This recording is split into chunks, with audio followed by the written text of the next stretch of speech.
Okay, it is January in Oklahoma. The low last night was like 15 degrees, and I wanted to show everybody my chicken watering setup. I have a 50-gallon rain barrel on a stand, a homemade stand. We also have a little gutter that we have attached to one side of the coop that collects rain. The rain then falls into there and fills this rain barrel up when it does rain. And then once it's full, there's an overflow valve in the gutter and it'll just come out the bottom. Additionally, I have two things plugged in out here. I have a tank de-icer right here. Just goes down in the rain barrel, and it will only kick on in freezing temperatures. And the other thing I have plugged in is a pump. Now right now, just so I can show you how it works, I have the pump plugged directly into the outlet. But this piece is really important because I don't need the pump to be on all the time. I only want the pump on for my water bar in freezing temperatures. So after this video, I'm gonna unplug the pump and plug it into here.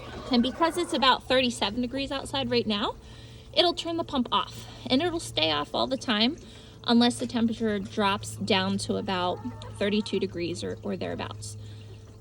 But the reason that is very important is because in addition to keeping the water in the barrel from freezing with the tank de-icer that's sitting down there, we have to have the water that goes into the PVC bar that I built for these chickens to not freeze.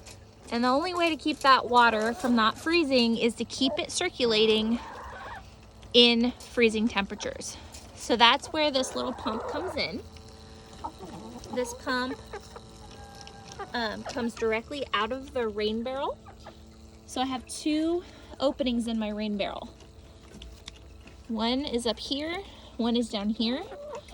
Because the most weight and pressure of the water that's in the barrel is going to occur down here, I have the water going into the bar at the very bottom.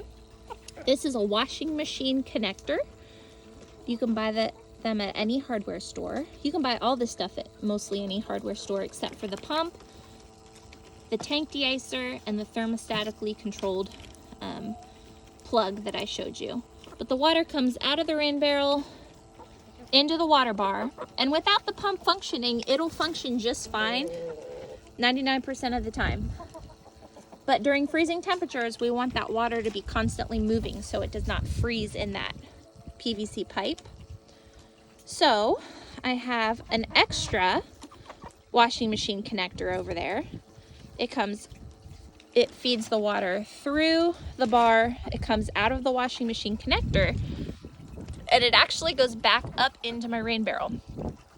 I have a little split right here just for practicality. If I ever need clean water, I can use it right here.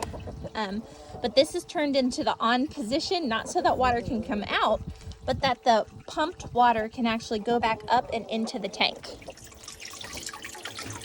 So as long as it continues to circulate, this water will not freeze. My chickens will be happy. And I want to give credit for this entire setup to the folks over at Carolina Coops. They're the ones that I first saw this idea for, and they're very, very generous with their knowledge. They kind of explain all the parts that you'll need in order to do it on their website, and so I did not think of all of this. I would have never have known how to do all this without them. So if you're interested in a step-by-step guide, go to carolinacoops.com and check out their water bar page, and you can kind of see more about it.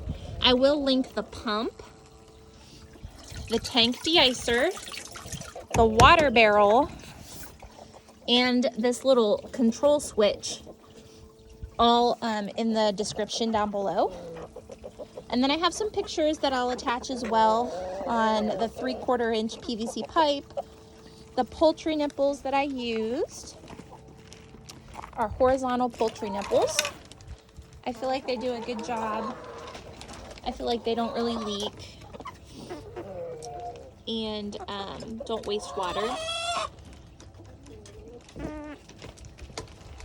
So this is the way to keep your birds hydrated and happy, even in freezing temperatures.